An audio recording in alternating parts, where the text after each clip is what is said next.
ಸಂವಿಧಾನದಲ್ಲಿ ನಮಗೆ ಕೊಟ್ಟಿರ್ತಕ್ಕಂಥ ವಿಚಾರಗಳು. ಬದಲಾದ ಬೇಸಾಯ ತುಂಬದ ಕಣಜ. ಇವತ್ತು ಏನಾಗಿದೆ ಅಂತಂದ್ರೆ ಬೇಸಾಯ ಮಾಡೋ ಪರಿಸ್ಥಿತಿನಲ್ಲಿ ರೈತ ಇಲ್ಲ.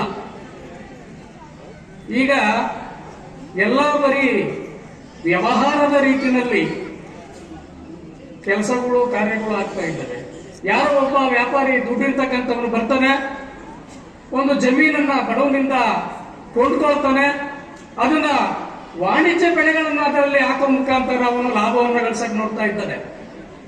ಆದ್ರೆ ವಾಣಿಜ್ಯ ಬೆಳೆಗಳಾದಂತ ಅಡಿಕೆ ಮತ್ತು ತೆಂಗುಗಳನ್ನು ನಾವು ತಿಂದು ಬದುಕಕ್ಕಾಗೋದಿಲ್ಲ. ನಮಗೆ ಬೇಕಾಗಿರ್ತಕ್ಕಂಥದ್ದು ಸಿರಿಧಾನ್ಯಗಳು, ರಾಗಿ, ಅಕ್ಕಿ, ನವಣೆ, ಈ ತರದ ಸಿರಿಧಾನ್ಯಗಳು ನಮಗೆ ಬೇಕಾಗಿದೆ. ಇವತ್ತು ಜಮೀನುಗಳಿಂದ ಬೇಸಾಯ ಪದ್ಧತಿನೇ ಕೂಡ ಕುಂಠಿತವಾಗಿದೆ. ಯಂತ್ರೋಪಕರಣಗಳಲ್ಲಿ ಕೃಷಿಯನ್ನು ಮಾಡ್ತಾ ಇದ್ದಾರೆ.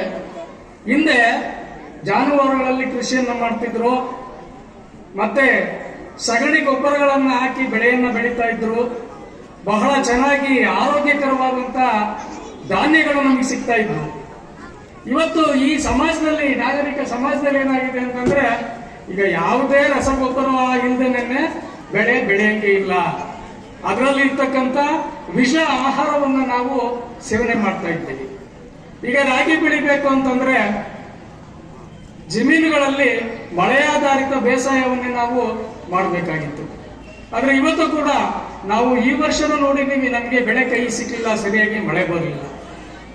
ಕಾರಣ ಏನಂತಂದ್ರೆ ಪ್ರಕೃತಿ ವಿಕೋಪನೋ ಇನ್ನೊಂದೋ ಏನೋ ಗೊತ್ತಿಲ್ಲ. ಬೇರೆ ಕಡೆ ಎಲ್ಲ ಬೇಕಾದಷ್ಟು ಮಳೆ ಆಯ್ತು, ಆದ್ರೆ ನಮಗೆ ಮಳೆ ಇಲ್ಲ. ಹಾಗಾಗಿ ನಾವು ಇವತ್ತು ರಾಗಿಯನ್ನೇ ತಿನ್ಬೇಕು, ಅಕ್ಕಿಯನ್ನೇ ತಿನ್ಬೇಕು. ಇದನ್ನೆಲ್ಲ ಬೆಳೀತಕ್ಕಂಥವನು ರೈತ.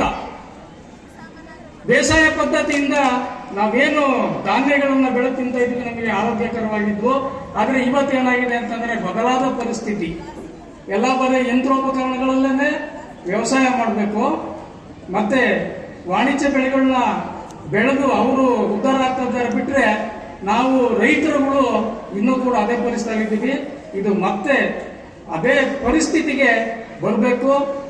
ವ್ಯವಸಾಯವನ್ನು ನಾವು ಜಾನುವಾರುಗಳಿಂದಲೇ ವ್ಯವಸಾಯವನ್ನು ಮಾಡಬೇಕು. ಒಳ್ಳೆ ಗೊಬ್ಬರಗಳನ್ನು ಹಾಕುವ ಮುಖಾಂತರ ಒಳ್ಳೆ ರಸವತ್ತಾದ ಮತ್ತು ಫಲವತ್ತಾದ ಬೆಳೆಗಳನ್ನು ನಾವು ಬೆಳಿಬೇಕು. ಆವಾಗಲೇ ಕೂಡ ನಮ್ಗೆಲ್ಲರಿಗೂ ಆರೋಗ್ಯ ಸಮೃದ್ಧಿಯಾಗಿರುತ್ತೆ ಅಂತ ನಾನಾದರೂ ಈ ಸಂದರ್ಭದಲ್ಲಿ ಬಯಸ್ತೇನೆ. ಮತ್ತು ಮಹಿಳೆಯರು ಅಂತಂದ್ರೆ ಡಾಕ್ಟರ್ ಬಾಬಾ ಸಾಹೇಬ್ರವರು ಕೊಟ್ಟಂತ ಮಹಿಳೆಯರಿಗೆ ಒಂದು ಅವಕಾಶ, ಮತದಾನದ ಹಕ್ಕನ್ನು ಕೊಟ್ಟಂತವರು ಸಂವಿಧಾನದಲ್ಲಿ ಬಾಬಾ ಸಾಹೇಬ್ ಅಂಬೇಡ್ಕರ್ ಅವರು. ಇವತ್ತು ಮಹಿಳೆ ಸಮಾಜದಲ್ಲಿ ನಾನು ಯಾವುದಕ್ಕೂ ಕಮ್ಮಿ ಇಲ್ಲ, ಗಂಡಸಿನ ಸರಿಸಮಾನವಾಗಿ ನಿಂತು ನಾನು ದುಡಿತೀನಿ, ಮತ್ತೆ ಪ್ರತಿಯೊಂದು ವರ್ಗದಲ್ಲೂ ಕೂಡ ನಾನು ಇದ್ದೀನಿ. ಡ್ರೈವರ್ ಆಗಿರ್ಬೋದು ಅಥವಾ ಬೇರೆ ಕೆಲಸಗಳಲ್ಲಿ IAS ಆಫೀಸರು, IPS ಆಫೀಸರು, ಬೇಕಾದಷ್ಟು ಕಡೆ ಮಹಿಳೆ ಸಮಾನವಾಗಿದ್ದಾರೆ. ಉದಾಹರಣೆಗೆ ನಮ್ಮಲ್ಲಿ ಇರ್ತಕ್ಕಂಥವ್ರು ನಮ್ಮ ಮೇಡಮ್ನವರು, ನಮ್ಮ ಇಂದಿರಾ ಮೇಡಮ್ನವರು, ಅವರು ಸ್ವತಃ ಎಲ್ಲಿ ಬಡಬಗ್ಗರಿಗೆ ಅನ್ಯಾಯ ಆಗ್ತಾ ಇದೆ, ಇನ್ನೊಂದು ಆಗ್ತಾ ಇದೆ, ತಕ್ಷಣ ಅಲ್ಲಿ ಹಾಜರಾಗ್ತಾರೆ. ಎಲ್ಲಿ ಕಲೆ ಬಗ್ಗೆ ಬಂದ್ರೆ, ಎಲ್ಲೂ ನಾಡು ನುಡಿ ಬಗ್ಗೆ ಬಂದ್ರೆ, ಕನ್ನಡದ ಬಗ್ಗೆ ಬಂದ್ರೆ ಯಾವಾಗಲೂ ಕೂಡ ಅವರು ಮುಂಚೂಣಿಯಲ್ಲಿ ಇಟ್ಕೊಂಡು ನಾನು ಒಬ್ಬ ಗಂಡಸಿನ ಸಮಾನವಾಗಿ ಕೆಲಸವನ್ನ ಮಾಡ್ತೀನಿ ಅಂತಕ್ಕಂಥದ್ದನ್ನ ತೋರಿಸ್ಕೊಟ್ಟು ಅಂತಿರೋರು ಮಹಿಳೆಯರು. ಇದೇ ರೀತಿ ಬೇಕಾದಷ್ಟು ಜನ ಇದ್ದಾರೆ. ನಮ್ಮ ಅಧ್ಯಕ್ಷರು ಕೃಷ್ಣಬಾಯಿ ಅವರು, ಅಮ್ಮನವರು ಪ್ರಿನ್ಸಿಪಾಲ್ ಆಗಿದ್ದಂಥವ್ರು, ಅವರು ಸಾಕಷ್ಟು ಸಮಾಜಮುಖಿ ಕೆಲಸವನ್ನ ಮಾಡಿಕೊಂಡು ಬಂದಿರತಕ್ಕಂಥವ್ರು. ಅದೇ ರೀತಿ ಮಹಿಳೆಯರು ಕೂಡ ನಮ್ಮ ಸಮಾಜದಲ್ಲಿ ಹೆಚ್ಚಿನದಾಗಿ ಎಲ್ಲರನ್ನು ಯಾರು ಅನ್ಯತೆ ಭಾವಿಸಬಾರ್ದು. ನಾವು ಈ ಕೆಲಸ ಮಾಡ್ಬೇಕು, ಆ ಕೆಲಸ ಮಾಡ್ಬೇಕು ಅನ್ನೋದು ಅವ್ರ ಮನಸ್ಸಿನಲ್ಲಿ ಬರಬಾರ್ದು.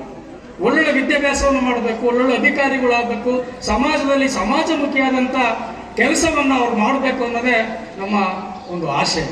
ಇವತ್ತು ಈ ಒಂದು ಯುವ ಕವಿಗೋಷ್ಠಿಯಲ್ಲಿ ಕೆಲವರು ಜಾತಿ, ಧರ್ಮ ಮತ್ತೆ ಬೇರೆ ಯಾವುದೂ ಇಲ್ದೇನೆ ಎಲ್ಲ ಒಗ್ಗಟ್ಟಾಗಿ, ಕೆಲವರು ಮುಸ್ಲಿಮ್ಸ್ ಹೆಣ್ಮಕ್ಳು ಕನ್ನಡ ಭಾಷೆಯಲ್ಲಿ ಕವಿತೆನ ವಾಚನ ಮಾಡಿದ್ರು. ಬಹಳಷ್ಟು ಸೊಗಸಾಗಿತ್ತು. ಎಲ್ಲೂ ಕೂಡ ಕನ್ನಡದ ಒಂದು ಅಕ್ಷರವೂ ಕೂಡ ಮಿಸ್ ಆಗದಂಗೆ ಅವರು ಕವಿತೆಯನ್ನ ವಾಚನ ಮಾಡಿರ್ತಕ್ಕಂಥದ್ದು ಬಹಳ ಸಂತೋಷಕರವಾದ ವಿಚಾರ. ಅದೇ ರೀತಿ ಎಲ್ಲರೂ ಕೂಡ ಎಲ್ಲ ಹೆಣ್ಮಕ್ಳು ಕೂಡ ಕನ್ನಡವನ್ನ ಮರೆದೇನೆ ಯಾವುದೇ ಭಾಷೆ ಆಗಿರ್ಲಿ, ಯಾವುದೇ ಜಾತಿ ಆಗಿರ್ಲಿ, ಕನ್ನಡನೇ ನಿತ್ಯ, ಕನ್ನಡವೇ ಸತ್ಯ ಅಂತಕ್ಕಂಥ ಮಾತನ್ನ ತಮ್ಮ ಮನಸ್ಸಿನಲ್ಲಿ ಕುತ್ಕೊಂಡು ಕನ್ನಡದಲ್ಲೇ ವಿದ್ಯಾಭ್ಯಾಸ ಮಾಡಿ, ಕನ್ನಡವನ್ನ ಬೆಳೆಸಿ, ಕನ್ನಡವನ್ನ ಉಳಿಸಿ. ನೀವು ಈ ರೀತಿ ಮಾಡೋದ್ರಿಂದ ಈ ಒಂದು ಕಾರ್ಯಕ್ರಮಗಳು ಬಹಳ ಯಶಸ್ವಿಯಾಗಿ ನಡೀತವೆ. ಯಾಕೆ ಈ ಕಾರ್ಯಕ್ರಮವನ್ನು ಮಾಡ್ತಾರೆ ಅಂದ್ರೆ ನಿಮ್ಗೋಸ್ಕರ ಕಾರ್ಯಕ್ರಮವನ್ನು ಮಾಡ್ತಿರೋದು. ಸಾಹಿತ್ಯಾಸಕ್ತರು, ನಮ್ಮ ನಾಡು ಕಲೆಗಳ ನಾಡು, ಕಲೆಗಳ ಬೀಡು, ಒಳ್ಳೆ ಬಹಳ ಅಚ್ಚುಕಾಡುತ್ತಂತ ವಿಚಾರವನ್ನ ತಮ್ಮ ಮನಸ್ಸಿಗೆ ತುಂಬಲಿಕ್ಕೆ ಎಲ್ಲ ಕಾಯ್ತಾ ಇದ್ದಾರೆ.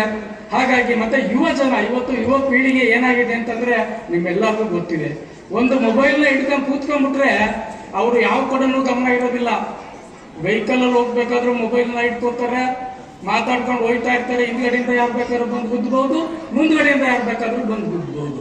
ಇವತ್ತು ಪ್ರತಿ ದಿವಸ ನಮ್ಮ ಠಾಣೆಗಳಲ್ಲಿ ಬರೀ ಬೈಕ್ ಆಕ್ಸಿಡೆಂಟ್. ನೀವು ಮೊಬೈಲ್ನ ಬಳಸ್ಕೊಂಡು ನೀವು ಒಂದು ಒಳ್ಳೆ ನೀತಿನಲ್ಲಿ ಎಲ್ಲರಿಗೂ ಕೂಡ ಆದರ್ಶಪ್ರಾಯವಾಗಿ ನಡೆದಾಗ ಯುವ ಸಮೂಹ ಬಹಳ ಮುಂದುವರಿಯುತ್ತೆ ಅಂತ ನನ್ನ ಅನಿಸಿಕೆ. ಹಾಗಾಗಿ ನಾನು ಹೆಚ್ಚಿಗೆ ಮಾತಾಡಲ್ಲ, ಸಮಯಕ್ಕೆ